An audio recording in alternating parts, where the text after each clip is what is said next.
Mobile वापरतो.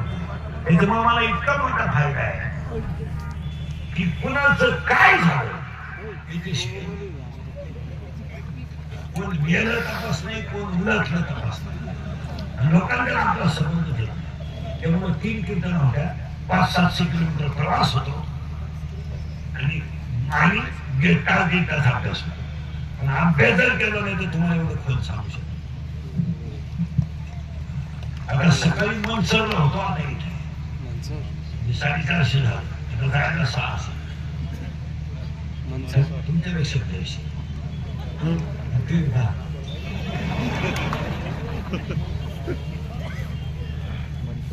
असंच जा. जीवन फार थोडं आहे. माझ्या माहितीनुसार तुम्ही 6 महिन्यातून आज हसले असते. आता घरी गेल्याने तुम्ही एकटे हसतात. मोठ्यानं हसतात ती सज्जन असतात, जी गालात हसतात ती भमती असतात, आणि काही माणसं इतके दरिद्री आहेत कानाच्या पण हसत नाही.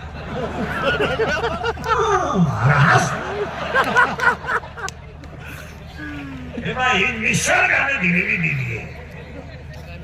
खरे का पुढे झालं फायनल. आता बोलत जगात देव आहे फायनल.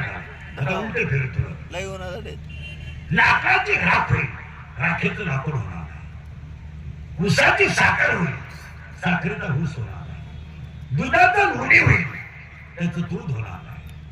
लोखंडाचं सोनं होईल, परिसराला तर त्याचं परत लोखंड होणार नाही. एकदा ज्ञान आलं की दुःख येणार नाही,